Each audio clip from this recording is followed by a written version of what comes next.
Marvel is not dead yet. There's still a good chance to save it. Now, I'm not going to go through all the reasons why Marvel has failed recently because there are plenty of other videos that concentrate on that. I want to focus on where does Marvel go from here? What does Marvel do from here? And I'm here to present ideas in case they need some, a through line in case they need some. And hopefully, if it's good, the word goes around and they can hopefully utilize some of the ideas because I want to see Marvel succeed. I do not want to see Marvel fail. So here are some thoughts and ideas, and I'm going to be specific on what I am thinking about. So I plan to provide you 9 movies in total, which will finish off whatever's left of Phase 5 and onto Phase 6 and finish that off as well. Now, I'm not going to talk about any movies that's already in production, like Captain America or the Thunderbolts, because their story's already set. They're doing reshoots on Captain America. Whatever they're going to say, and it's going to be whatever it's going to be. I'm also going to go detail on the stories. Maybe not full broad detail, but detail enough so you know where to go and why I'm thinking this way, why I think this will help get people back. So please hear me out, because on the first one, I know is going to be a hard sell, but I'm going to show you why this will get everybody back into the seats and possibly interested again and why it's necessary. So the first one on the list is Miss Marvel. I know, I know. I saw the box office numbers. It was not good. I get it. I get it. And not only am I bringing Miss Marvel back, I'm also bringing Captain Marvel back as well. I mean, why not, right? If I'm digging the hole, dig it deep, right? But seriously, there's a reason behind it. But the other question is, why would we give it a chance? Why would we go see this one? I mean, you went with the worst one, Ty. And the reason behind it is that I want to give you something that you want to see. I'm bringing you an X-Men. I'm bringing you Rogue, which is why I'm titling this title Miss Marvel Rogue Nation. And for those who know in the comic books, Captain Marvel is intricately pivotal to Rogue's character development and Rogue's powers. So you need Captain Marvel in this film. And the moment I put Rogue and Captain Marvel together, those who are hardcore fans know something special is about to happen because they know that I'm going to give you more of a Rogue who's true to the source material, the comics, than the Fox X-Men did. And that will garner some fans back automatically because they haven't had a chance to see that type of Rogue. And they would want to see that type of Rogue in their film. And then the general fans would come as well because they want to see what we would do with the X-Men. So now it's about telling a perfect story that can surround as well and give us a reason why Miss Marvel is the protagonist of the story, since Miss Marvel has nothing to do with Rogue per se, but she's also a mutant. So how are you going to combine that into a real cohesive story? So first thing we have to do is understand we have to do the setup correctly. So I'm going to retcon a few things to provide a setup that works with Captain Marvel and give us some characterization for her to really work off of. Setup number one, I'm going to undo a little bit of how it ended with her reigniting the sun of the Kree homeworld. I'm going to have it be that afterwards she found out a chain reaction had happened and it caused the sun to explode. Why? What does the Kree have to do with the storyline? Nothing. Now, Kree can be used for future storylines, but nothing to do for this storyline. However, I need Captain Marvel's mindset to be that everything she has done so far, besides Endgame, has backfired. Now, why would I do this? Well, if you think about this, this is a great character arc for Captain Marvel. Think about it for a moment. Now, although this might not have been the author's original intent by making her so powerful and strong, you have gave us the perfect vehicle. Over the course of the last several movies, she has been cocky, overconfident. She can do anything. She is unstoppable. When they are thinking of taking on Thanos, she goes, "You're going to win this time." Why? Because I'm here now to stop him. And that's it. Not because the team would work together, not because we can form a better plan. It's because she's here. Nothing can stop her. Nothing can beat her.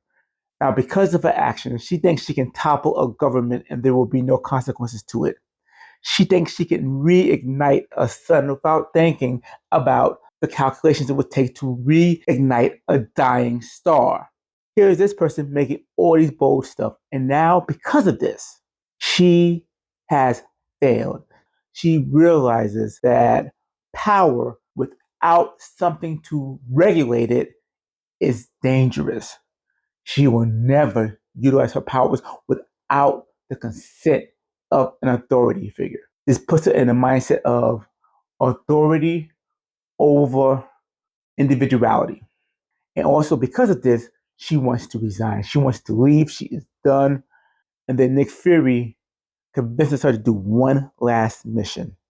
That there was an excursion out there somewhere on a planet Earth, and it seems like another portal thing is opening up between worlds, and he needs her to investigate it because she is the only one with the power to possibly put a stop to it. She reluctantly agrees, and when she goes out there, that's when she finds a blue person thinking it's a Kree. She realizes it's not, it's Mystique instead.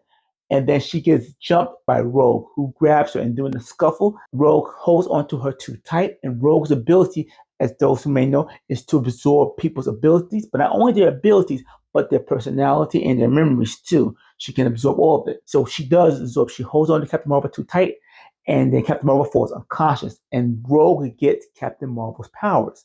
Now, Rogue goes off script a little bit here because instead of following Mystique, she actually flies off because she's disoriented, and she flies off and heads over to Miss Marvel, thinking she's Carol, and thinking that something has happened to her where she switched bodies and she needs Miss Marvel's help. Miss Marvel, being the goody person that she is, agrees to help Rogue, realizing that something happened. But then, before she can even get a chance to do so, Mystique had tracked Rogue and Miss Marvel down and tried to kill Miss Marvel. Why? Because these mutants have left their home world to this world because in their world, they are being exterminated. So they had to retreat and head to our world for safety. And anybody who knows about them could be considered a loose end, so they must be terminated. And that's how Mystique's looking at it. Miss Marvel is a loose end. She has to be killed because if not, she can spill where they are, and then somebody can come after them, whether it's somebody from our side of that fence or from over there. During the scuffle and fight, Rogue and Miss Marvel is able to get Mystique to stand down by Miss Marvel revealing that she's also has a mutation in her, and she's also a mutant like them. And that's when she gets thrown the story that I already told you about what the mutants are going through. And that there are more mutants also in hiding here. And they are trying to stay hidden because something's coming after them. And when we ask what, we cut away and we find that Captain Marvel has finally waking up. She still has her abilities, but they have been permanently diminished. This solves the first problem that everybody has about Captain Marvel, that she's too powerful, that nothing can hurt her. Now her powers is half of what it was permanently because Rogue has the other half of that power. So yes, she's still strong. She still can take hits, but she's now more vulnerable. She's not going to be lighting up any more suns. She's not going to be going through ships like it's nothing, and she's the strongest thing on Earth or on the universe. No, that power has been diminished. And that means that she's vulnerable, which means now we can care if she lives or dies during a fight. So she wakes up trying to figure out what's happened, and she sees Monica Rambeau. Yes, Monica Rambeau is back. And Monica Rambeau explains that she works with a group of mutants who hunts other mutants down who are considered too dangerous, who are considered murderers and killers. And she's hunted these mutants over here. They cross the other side and they are not to be trusted. Monica and Captain Marvel deduce that Miss Marvel is working with these mutants to keep them in hiding. And they're able to deduce this quickly because Monica has a high-tech gadget which allows her to track these mutants. And she says she can see their wavelengths even far away. You can tell when she sees mutants. So Captain Marvel and Monica Rambeau grab some Saber agents and intercept where the mutants are at. And when the mutants see them, they're trying to get into a fight. Miss Marvel's trying to stop them both from fighting. It seems they can talk this out, but tensions are high. We need a story. So obviously a fight ensues. And during the fight, Mystique and Rogue spots Monica Rambeau And it is revealed that this cannot be the real Monica Rambeau because the real Monica Rambeau supposedly died back in the other world. And Miss Marvel is dumbstruck by this, not knowing who to trust, who is true. However, Captain Marvel and the team were able to grab all the mutants, take them to custody. Now, meanwhile, Miss Marvel's trying to figure out if what Rogue said really true. So here you see her following, Monica Rambeau around to see what Monica is doing, and she spots Monica going to some of the mutant cages and starting killing them off systematically. Now, Miss Marvel realizing that this is not the same Monica Rambeau that was gone. And it's even worse than she feared because eventually we find out that the Monica Rambeau we know was captured and tortured. And as they were torturing her, they used her abilities to be able to see things spectrally to put it into other machines and have her used to help track down other mutants because you can see things spectrally and you can see MRI results and CT scans and any other spectrometer to see any abnormality in human beings and any mutation. And that's how they're able to track mutants and they put it in these machines called sentinels. And then afterwards, they did the ultimate horror to her being a mutant sympathizer and they fused her with a machine body as well. So she's half machine, half human, a little bit of a cyborg, but not totally, something totally different. And then they put a sentinel chip in her called Nimrod to take control of her. So she can see everything's going on. She's conscious of everything's going on, but she doesn't have control of her body and her mind. And this is the perfect way that she's just forced to watch herself hunting and killing mutants and can't do anything about it. Now, the Nimrod Monica Rambeau tells Miss Marvel all this so she can just realize how much this person is suffering. And she's actually going to try to kill Miss Marvel because Marvel is, of course, a mutant too. So Miss Marvel tries to make a run for it and get away. And she's trying to free all the other mutants left that she can, including Rogue and Mystique, and they barely make it through. But then they also come into contact with Captain Marvel, who doesn't know what's going on. And they end up getting into a fight with Captain Marvel and Monica Rambeau, who is trying to take them down. But during the course of it, Captain Marvel realized that Monica Rambeau is not who she appears to be and has to fight Monica Rambeau. And together, Captain Marvel, Rogue, Mystique, and Miss Marvel are able to finally take down Monica Rambeau. And they had to decide what to do with her. Now, Mystique and Rogue kind of want to kill it. Rogue out of mercy, Mystique out of saying it's necessity before, she can strike again. But Captain Marvel disagrees with it and she goes, "You're not killing my family," basically. Mystique and Rogue are ready to head out, but Captain Marvel basically is like, "We have to send these mutants back to where they came from." See, both she and Miss Marvel would have had a conversation earlier with Nick Fury about how Earth is at capacity and it can't take on any more people. We've already taken on half the Asgards who now live on Earth. We have already taken on some Skrulls who live on Earth. And after Secret Invasion, it has become abundantly clear that humans have lost their tolerance and taken on any more refugees. So, no, we cannot take them on. And we know from Thanos that his planet was destroyed basically because it became too overpopulated and it had too many people, more than the resources of the planet can handle. We know way too well what happens when the resource cannot meet the demand of the population. So Nick Fury is like, we cannot let that happen here. This is where you see Captain Marvel's approach from what happened earlier, that setup I gave, come into effect.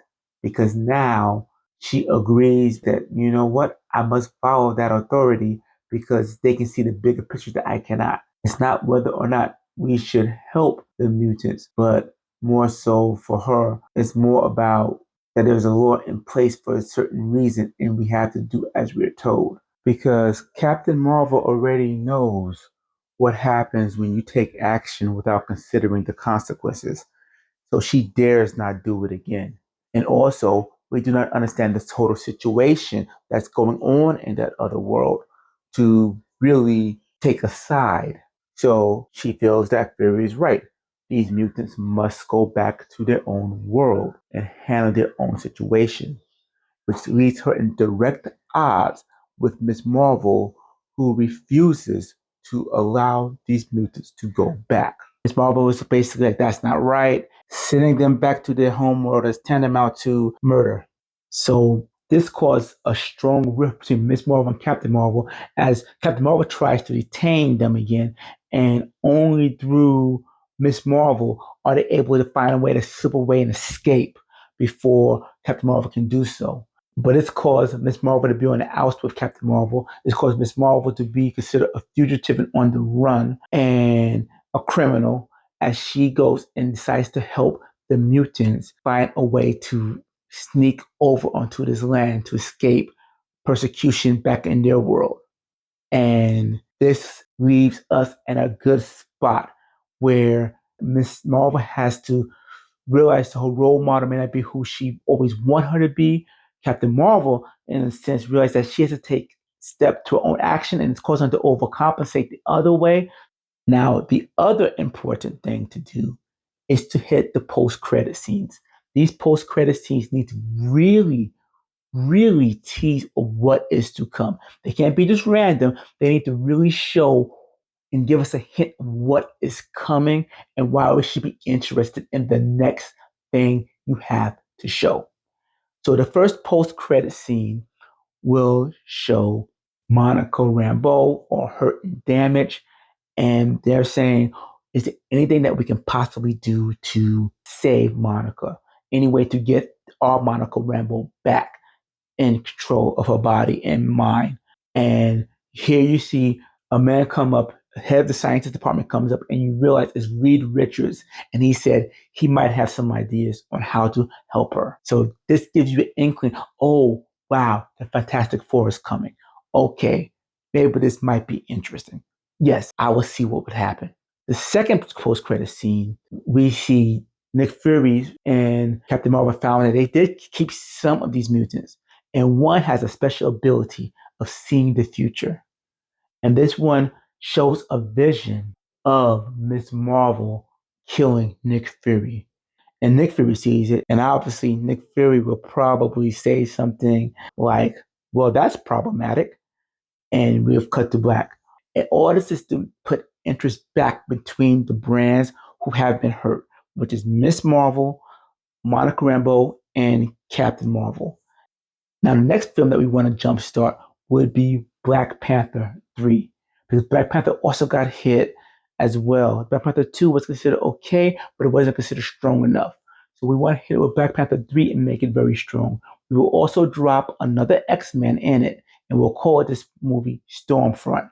Yes, that means we're dropping Storm. And how we would do this would be we would have Storm set in her world. She was a Wakandan princess, and her mother and father died the way that she died in the comics, where the building collapsed on them and they were stuck. That's where she gets the claustrophobia from, because she was buried alongside with her parents for several days. But when it's all said and done, she became a Wakandan queen. So now that she's in this universe, she wants to reclaim the titleship of Wakandan as the queen again. And she does. She beats M'Baku, who's now the king of the Wakanda regions. She beats him and she takes over the area. After she takes over, the first thing she does is launch an attack against America, because in her world, America was the one who started the attacks against the mutants and caused many mutants to die. So she wants to stop them before they have a chance to do it again. And now it's up to Black Panther, Shuri, to stop Storm before it escalates even further. You can even have it where Captain America is even in this movie, where he could be on the other side, on the side of America. He comes in to confront Black Panther, see if he can stop this war before it gets out of hand. And Black Panther be like, America just using you as a prop, as a puppet, as a black spokesperson, but just using you for their own ends. And then Captain America would be like, it doesn't matter how they use me on their end, why I am here. It matters what I do with that opportunity before me. And then, as he tries to see if he can calm the fighting before it really gets out of hand, somebody from the United States fires first, and then that starts the war between the United States and Wakanda. And then later on, you realize that behind it all was the Shadow King. He was pulling the strings. He took control of Storm's mind. He one who basically took control of some of the United States soldiers who fired first. And he's trying to start the war so he can have the forces diminished because he's the one who believes that America will be the one who will strike first. So he wants to strike America first with the most powerful country he can think of, which is Wakanda. And then later on, Black Panther, and maybe even with the help of Captain America, has to be the one to try to take him down, stop Storm, stop the Shadow King. But then they still realize that it's still too late. The war has already begun. It's not something they can just stop because they were able to get Storm back on their side. There are too many other things that occurred. So we deal with that fallout. And the end where Storm gets asylum, Shuri becomes queen of the Wakandans, and Shuri has to go and ask for help from Namor. Now, how we would do the post-credit scene? We would have the post-credit scene be one thing and one thing only, and this would be a pivotal. Again, we gotta entice people. So the post-credit scene would be after Shuri makes her agreement, she goes to a bedroom, and in the bedroom, she finds her guards being attacked and killed. And then she looks around to see who does it, and she sees herself. And we realize it's an alternate Shuri from the other world. And that alternate Shuri stabs our Shuri and leaves her bleeding on the floor, left for dead. And then the alternate Shuri takes the throne and basically be like, it's good to be queen. And then we fade to black. And then to make it even worse, as the credits roll up, we'll go, Black Panther will return. But which one? And then fade to black. And hopefully, again, introduce another X-Men. Storm will hopefully create more love for it because you know something's coming. You know it's coming soon. And you now realize that there's some alternate people who are taking over ours, which leads to a different type of conversation and hopefully makes you saying that something big is about to happen. I see something's coming. We have mutants here. We have alternate people taking over us here. What's going to happen next? And you find out in the next movie. So the next one we would do would be called Ant-Man and the Wasp 4. One small problem. So what's one small problem about? Well, we quickly find out is that Janet Van Dyne is not Janet Hope's mom, but she's actually an alternate Janet from the alternate world. And she is a mutant, which pays respect to the Ultimate Comics, where Janet in that one was a mutant. And we learned that they never found actually Janet's mom when they went to the quantum world. They found the alternate Janet. Now, the cool thing about this is that this revelation recontextualized everything. Keep in mind, Jan is the one who told the story about what happened to her and King. So now we realize she's an unreliable narrator. Anything could have happened.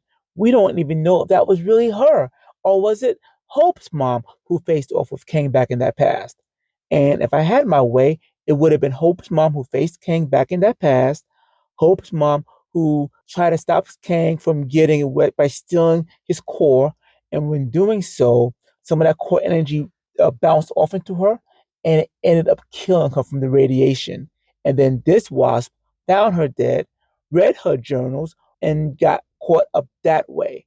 And then when she had a chance to escape with Ant-Man and Ant-Man 2, she took it. Why? Because in her world, her husband and her daughter were killed. Her daughter was a mutant like herself, and her husband was a mutant sympathizer for basically marrying her. So they were killed, and this was her chance to get a second opportunity to have her husband and her daughter. And since she didn't think she would ever see her world again, she was trying to make a life in this new world. But now her world is bleeding over a little bit with these incursions. Now that she noticed that other mutants are into this world, she is starting to help build an underground resistance to help them out. Now, the reason why we do this is because this caused a good friction between Hope and her quote unquote mother, where Hope has to decide what to do with this mother figure who she believed was a mother figure, but now realizes not, and how to deal with that. And Ant-Man also has something to play with because Cassie is obviously an activist. So she most likely will get involved against Scott's wishes, and then Scott gets thrust into this event because he has to save her, especially when he finds out that the leader of this mutant resistance is this person named Magneto, who wants to kill all humans. So as for Magneto's motivation, he has complete hatred for humans because the humans were the one who killed his daughter for being a mutant. And now he wants all humans to suffer what he has suffered. And believing that the only way to get mutant equality is to kill off the humans that would basically oppress them before they can get a chance.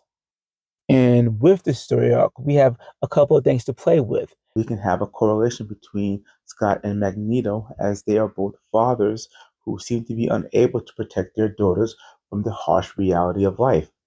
And we can play on that. And we can have the meaning of the story is how important it is to let go, even if letting go and let your daughter become the person she's meant to be may lead to her being in danger or possibly even death. It is still important because without that element, you cannot see how they thrive and what impact they make on the world. And in the end, Ant-Man is not able to beat Magneto, but he is able to convince Magneto by showing how willing he was ready to sacrifice himself for his daughter, which made Magneto realize how he would have done so for his, and as made him stop his killing spree. And Magneto stops his rampage and allow Ant-Man and Cassie to live, and he maybe have a glimmer of possibly changing his ways. And the post-credit scene can be where you see Scott Lang dropping off Cassie at the mother's house, and you see the mother watching it, and then the mother goes on the phone and be like, "Yeah, they're here. Don't worry, we'll take care of it." And the mother looks over, and you see another Cassie Lang, and you can tell that Cassie Lang is the alternate, and she readies stays Cassie the moment she walks through the door. And then we go to who was on the other end of that phone call as the person hangs up. And as he comes out of the shadows, you see it is Nick Fury. And that's when you realize that Nick Fury has also been swapped by an alternate version of himself. And you realize that no one is safe. So I realize this is getting long, and I have decided to split this into three parts. But if you are liking this material, if this is the type of content you want to see, please like and subscribe. So this way, if we can like it enough and get enough attention, maybe Marvel can see it themselves and know what type of content we want, what type of content will be successful for their ventures, and hopefully they'll provide it to us. So please like and subscribe. And in a couple of weeks, I already have all of this recorded. So in a couple of weeks, I'll be able to put the videos edited down correctly. I can present you three more stories. One would be Shang-Chi, as we explore what happens when Wolverine is not on our side and he's coming after us. We get to see a different side of Wolverine. A Wolverine who's not the usual guy we root for, but the guy we need to fear because he is the best at what he does. And the best of what he does is killing, and he's here to kill our people. We can see how that goes. Then we'll explore Young Avengers, where we can tell a story of Young Avengers that I feel will get people to want to go see it. I know there's zero interest right now in Young Avengers, and I can find a story that make people would want to come and want to see it. And then we'll end with the Fantastic Four for the next three, and that one will make it a game changer. I'm not going to do the Silver Surfer storyline because Silver Surfer only has like really one storyline to do when it comes to the Fantastic Four, and I'd rather explore other characters who has multiple stories that can do stuff, and I'll make it a game changer event for everybody. So we will explore that. And so otherwise, I hope you all enjoy, and please like and subscribe, and I'll see you next time. Oh, and be sure to leave a comment to let us know which of these were your favorites. Okay? Bye.